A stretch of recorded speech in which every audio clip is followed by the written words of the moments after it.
समस्त देशवासी के प्रणाम करे छी। हम एकटा छठि के गीत लऽ कऽ एलहुँ हेँ। ई गीत गेने छथि आदरणीय शारदा दीदी। हुनका सादर नमन करै छियनि।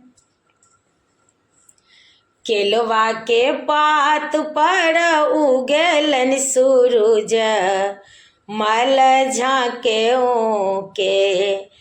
केलवा के पात पर उगेलनि सूरज, मल झाँके के।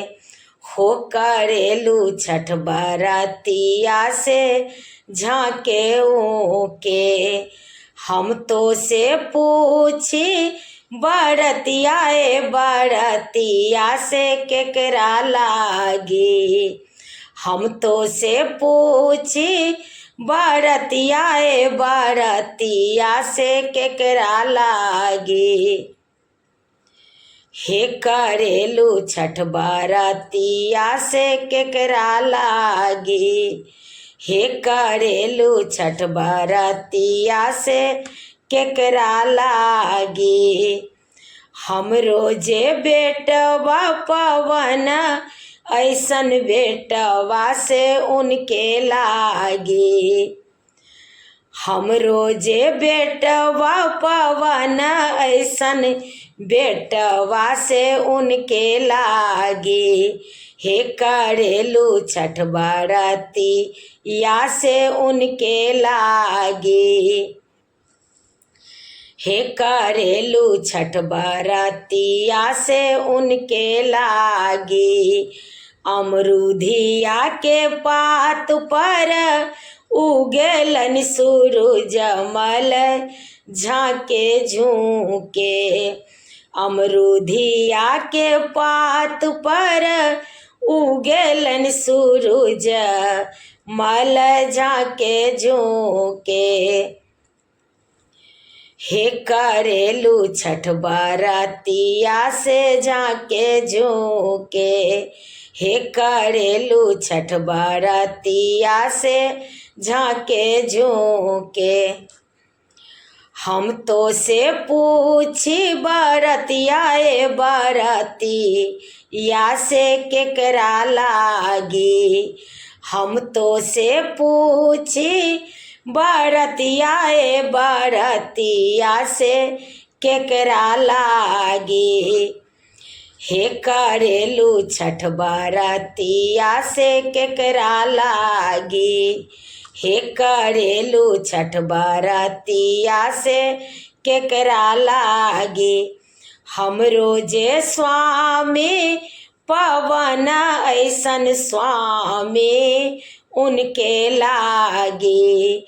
हमरो जे स्वामी पवन, ऐसन स्वामी उनके लागी।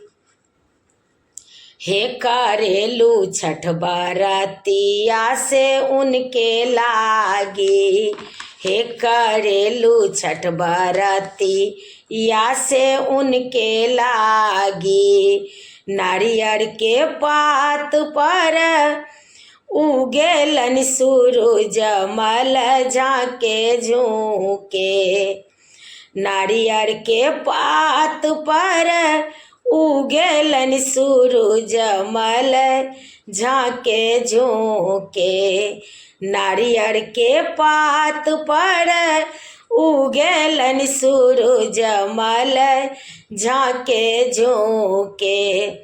हे करेलू छठ बरतिया से झाँके झूके। हे करेलू छठ बरतिया से झाँके झूके। हम तो से पूछी बरतिया बरतिया से केकरा लागी। हम तो से पूछी बरतिया बरतिया से केकरा लागी। हे करेलू छठ बरतिया से केकरा लागी। हे करेलू छठ बरतिया से केकरा लागी।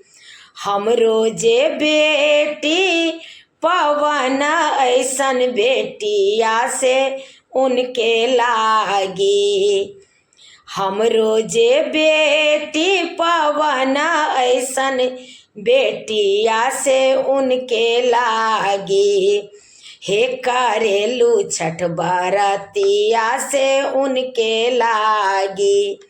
हे करेलू छठ बरतिया से उनके लागी।